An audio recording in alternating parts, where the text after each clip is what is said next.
Hello, everybody. Welcome to Connect TV. We're at a red carpet screening of a fabulous film that explores some really deep topics for a change. I've been here at the Harmony Gold and seen a lot of screenings when they want to get you to vote for them for different awards. So this is something deeper, very poignant film coming to you from the Amazon.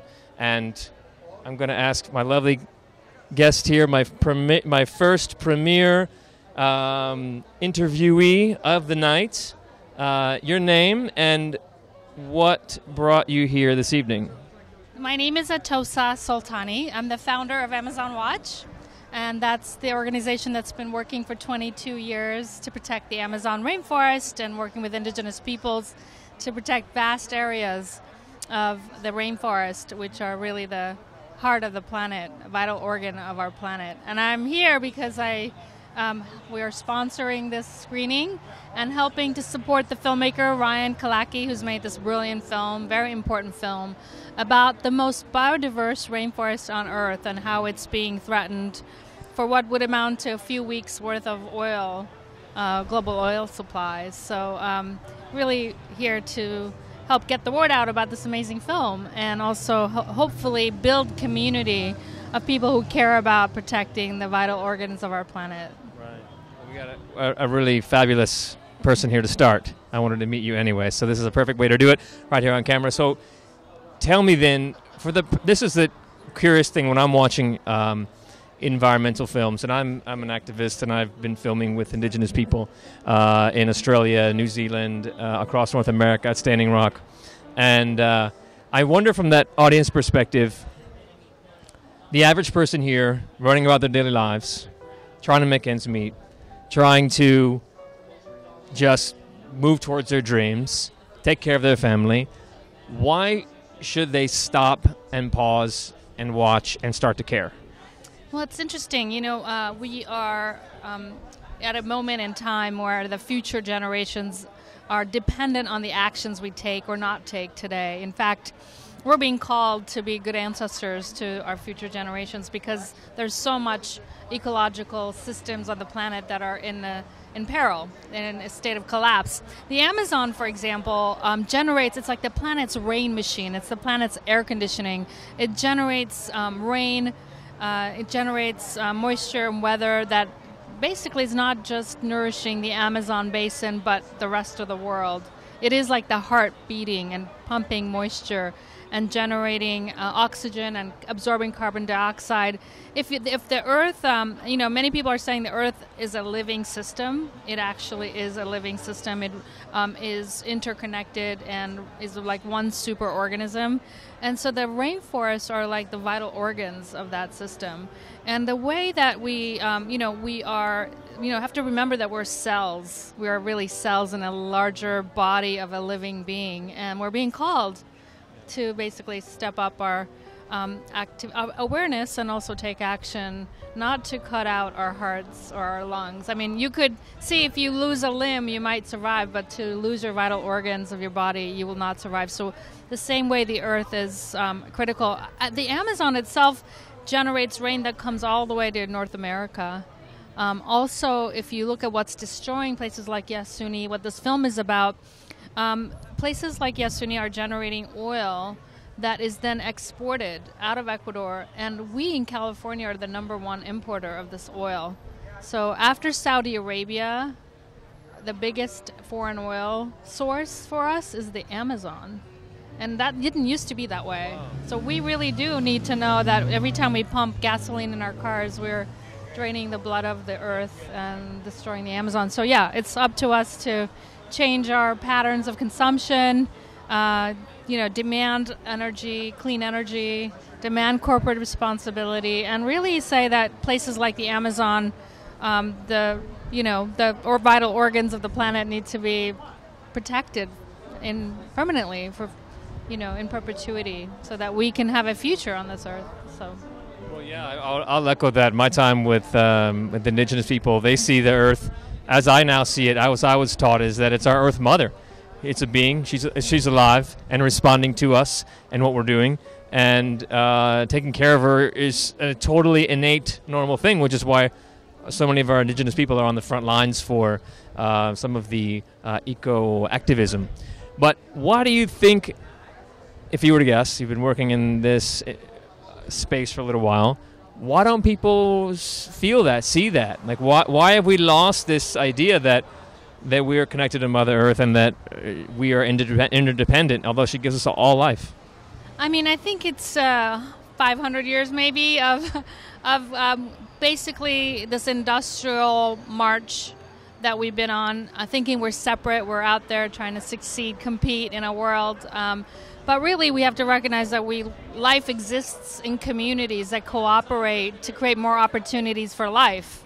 And that's what we have to remember. That's actually how we were programmed as living organisms. We were programmed to cooperate in order to create more opportunities for life. So I would say, partly is we're just feeling disconnected. We've been raised in a culture that really espouses individualism and success and material accumulation. We have to question that and say, really, what is it that we all seek as human beings? We seek harmony, balance, and to live in harmony with each other and with the natural world, and that's what indigenous peoples have taught us, and we're awakening to that. And in fact, what's really exciting is that through space, through understanding the Earth from space, like through the space station where people are observing the Earth and seeing how the Earth works, we're actually starting to see, wow, it is this self-organizing, self-regulating living system that the Earth is, and it's fragile. It's not infinitely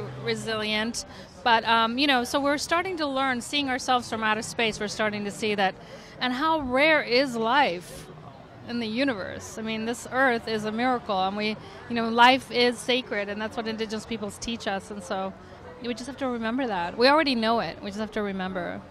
So, what would be your top 3 things that you would ask people as individuals to do? I think I would say that, basically connect with their bioregion, connect with where the water comes from, when their food comes from, where they live, the ecosystems, the animals, the groundwater, the oceans, everything around you is a living system. So connect with that. From that place, commit to protecting that place, and also commit to basically living in a way that not only doesn't harm the Earth, but actually is helping to restore it. So, we need an army of people who are restoring the soil, growing organic food, creating renewable energy systems, shutting down new production of oil and gas, protesting in the street, and actually partnering with communities deep in the Amazon who are also defending life. So, what is the main thing that keeps you? What do you feel is your personal purpose or personal mission, and how is that being? How is this your work with Amazon Watch fulfilling that purpose?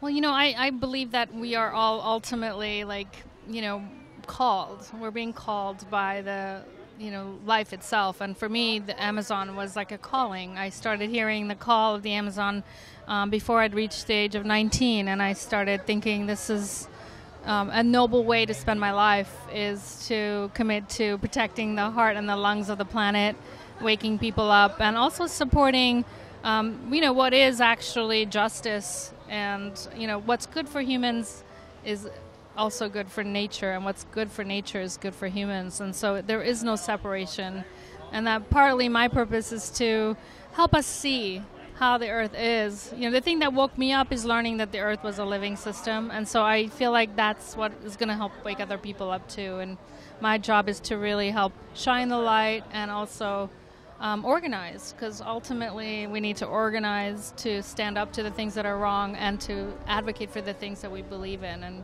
so we're working right now to protect an area of the headwaters of the Amazon basin, of an Amazon River. The headwaters in Ecuador and Peru are some of the most biodiverse places on Earth, and we're working to protect that. And that's something that people can get more involved with.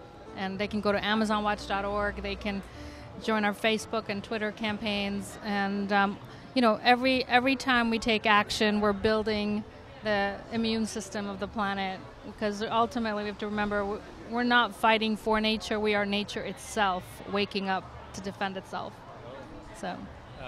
Sounds like you guys need me to do some filming for you and continue my series, Systems Busters, which is actually on Connect, Systems Busters. So how do you feel, and this is what I, as a person who works to help people remember who they really are, find their purpose, find their light, I like to show also how you will be, not that just we're obligated and have responsibility to protect and secure and assist, but how your life can positively begin to sparkle much greater once you step into that, or, for example, connect to Mother Nature. How have you seen your life or other people's lives shift when they reconnect or they reawaken their connection to Mother Earth? Yeah, I mean, that's ultimately what I see. Lots of people come to the Amazon looking for that connection, and I think almost everyone who's ever traveled with me or traveled to the Amazon came back transformed. Once they recognized sort of the massive, giant systems of life that are at play, and those systems are like we are. They're fractals of that. What exists within us is also what exists without. So, but connecting with nature. Connecting with beauty and diversity of life, connecting with animals, connecting with cultures that have something new to teach us, something that we never thought of, and actually getting beyond our own concerns about just ourselves, and realizing that we're the happiest when we're in connection with others, and together this is all about connecting with. I say the key word is connecting with other forms of life, connecting with other cultures, connecting with Earth. That's the real awakening, comes from that connection. That's part of the reason why we're here, to reconnect with one another, to remember our infiniteness, remember that we're all one, and opportunities like this endeavor are ways to kind of jump into that. Now, what's up next specifically for Amazon Watch? What are your objectives for this 2018 calendar year? Well, I'd love to invite Leila Salazar next, the executive director of Amazon Watch, to tell us. I think that it's an exciting year for the planet. The big summit in California on the climate. Again, campaigns to organize to actually say we are in a process of a U-turn. We've been expanding fossil fuel productions for over 100 years, and now we're actually shutting down and going on a decline, a managed decline of fossil fuel production because our climate requires it. And we are in that moment in time. And we just need to basically remember that this is the turning point, and the people who are leading that turning point are, I would say, their future generations are going to thank them. So it's time to join that party. But I'd love to invite. You want to grab her? I'll grab her. I'll just keep the audience occupied while I go ahead and grab whoever you like. We'll continue the conversation. Is this our lady over here? Thank you so much. Yes, you're welcome. Oh, what was your name again? Atosa. Atosa, Michael Matucci. I'll connect with you later on. Thank you so much. So we are continuing here from Sunset Boulevard at Hollywood Gold, and we're going to bring somebody else. I'm going to get you over here because my hand's already tired from holding this hand, so I'm going to switch hands. What's your name and what brings you here tonight? My name's Carmel Snow, and I came here. I'm actually visiting LA. And I came here to see the film, but my family actually has been involved in it, and I lived in Ecuador for a bit and was in the mix in the office and etc. and the Amazonas, and so yeah, out here. Okay, so that was just a big, really quick pass on I was in Ecuador and in the mix. Okay, let me hear a bit more about, tell our interested audience what that means and what it meant to you. It was a really informative time. I was there at 16, and it was kind of like around when the Crude documentary came out.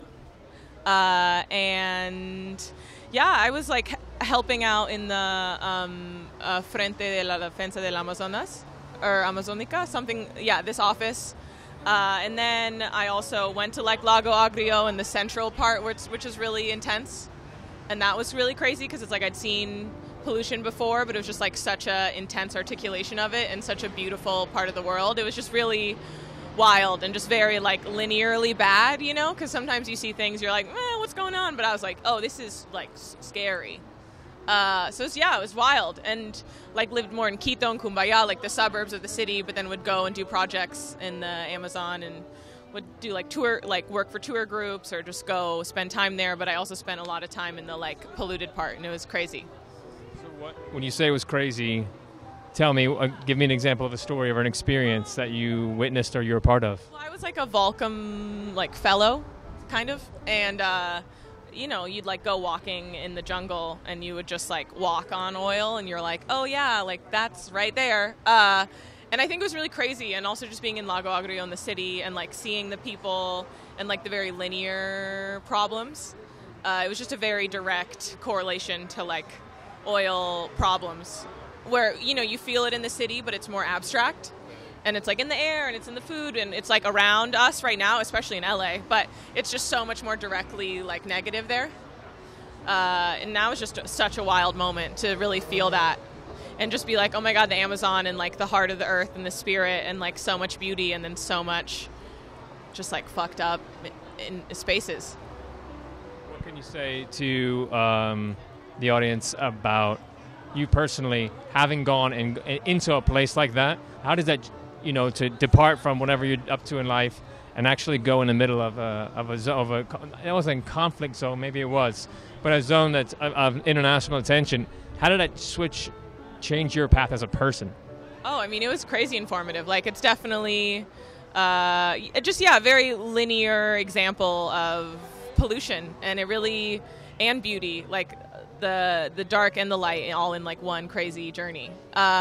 And I think also living there, like moving there as a teen was a big deal, and like also really like got really in the like Spanish speaking world in the Amazon, and I was just living in Peru and went back to Ecuador, and I was like, oh whoa, like I have been in the city and in the jungle, and like just kind of making you aware. Like I grew up in Oakland, very like social justice and like urban context of social justice, but it was really great to like kind of translate that into like natural articulation. And it's also much more like there's just so much just fucked up stuff happening to indigenous people out there that's just ridiculous. So it's like, how can you help or like make like, but not overstep also, because like it's not my journey or who I am, but how do you do something positive in these spaces and like learn and help. But help can be such a heavy word, but I don't know, contribute, be in the mix, be a bridge, something positive. Yeah. I never know if they're lining anybody up for me to talk to or not. I don't know. I'm like, I don't know. There's also a lot of hugging. There's a lot of hugging. Hugging is good. I'm a big hugger. A lot of humans. Not bad at a hug. No, and beautiful. We'll give a hug right now. Cool. Yeah, we got to model the way.